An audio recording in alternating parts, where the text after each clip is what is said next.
Hi, welcome everyone. This is Amy Cooper from Rise, and we are doing interviews of exceptional women in insurance. And in celebration of Women's History Month, I am so happy to welcome here today Bobbie Shrivastav. Thank you for joining me. Thank you, Amy, for having me.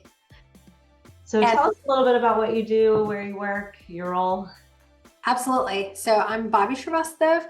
I'm a co-founder, COO of Benekiva. And even prior to Benekiva is my third company, but my first insurtech startup. So I've had two other companies prior to Benekiva. Fell in love with the startup ecosystem back in 2015 when I created my first company. I was in corporate beforehand, working mainly in financial services and for companies like PepsiCo and AIG. And I love insurance ever since I fell into insurance since 2016. And really more, Amy, my background is heavy operations and heavy financial services. So I worked with a lot of back-end processes, back-end teams to support. And that's, what I do right now for InsurTech. If you think about it from Benekiva lens, we're a claims and servicing platform for life annuity health products in the marketplace. Yeah, that's amazing. But you've had some big roles, and tell me, how do you maintain your work-life balance? How do you keep it all together? It's a tough topic. Amy, we were just talking earlier. It's hard to navigate the pressures of work, that especially, in my world, it's travel for conferences, for client meetings, for partner meetings. And then I have an 8-year-old who's going to turn 9 pretty soon. Oh, wow. How I maintain my work-life integration is a couple of things. First is I believe in not quantity, but quality of time that I spend with my family. My family's my everything. So if I'm not with them mentally, am I really giving them what they need, right? So I have to focus on more quality time. And then I find ways to integrate them into my journey. So last year, I was gone for over 42 days abroad. I was in India, Nepal to see my India and Nepal team at Benekiva. And I decided to take Sana with me.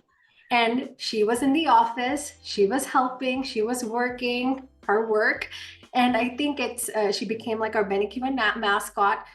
But she actually saw how work was done. And plus we were able to do this 42-day immersion with our teams that we typically wouldn't have the opportunity. So finding ways to integrate, like last weekend, there was a startup weekend. She was one of the volunteers, one of the ambassadors.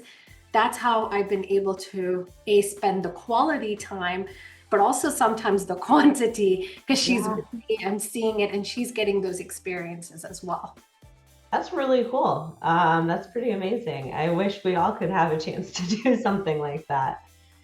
So, I guess this next question is a little corny, but like, what is your superpower if you had to pick one? If I had to pick one, I think most people have seen Sixth Sense, right? Like I see dead people.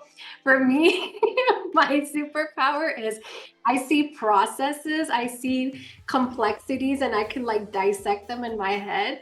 So I have a hashtag that says solving real problems. And for me, like some of the real problems that we solve in the industry are very complex.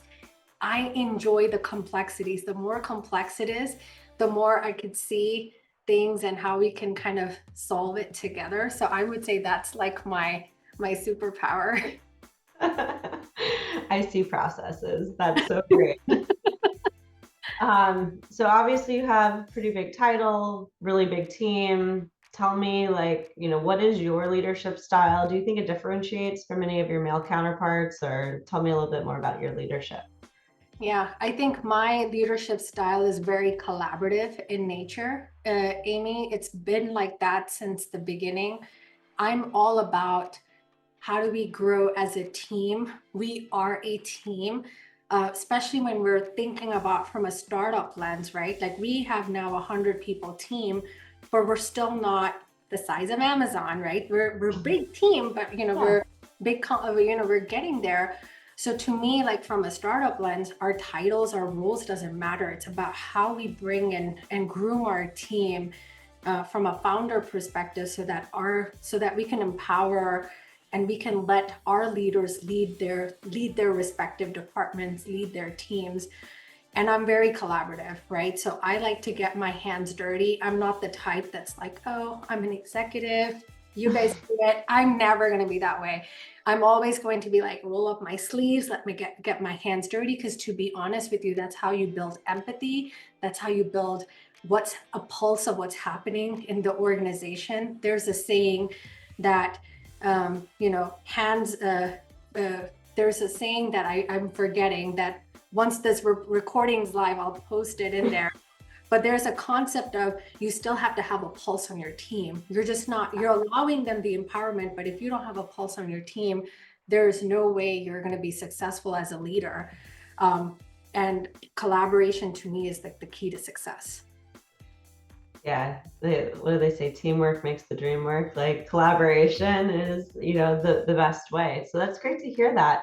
Do you have any advice for like women that are getting started in insurance, or, who aspire to have, your heights of success? Yeah, I would just say don't. I know the ceiling sometimes seems it's impossible to crack, but if we start to think about the ceiling as a glass, there's two of my friends wrote the book "Pick Some Glass," which is like really like 10 tips for women. If we start to look at that ceiling as a glass, we can know that we can shatter glasses, right? So the advice for the women would be don't give up, work with mentors, work with how you can gain power over situations. Oftentimes, what I see, a lot of times we ask so much for permission where we don't need to ask for permission.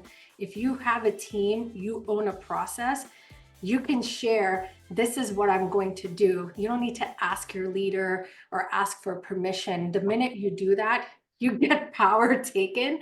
And I Yeah. think that's what I see a lot, right? Like if you own something, you own the power, keep your power. Don't let it go out.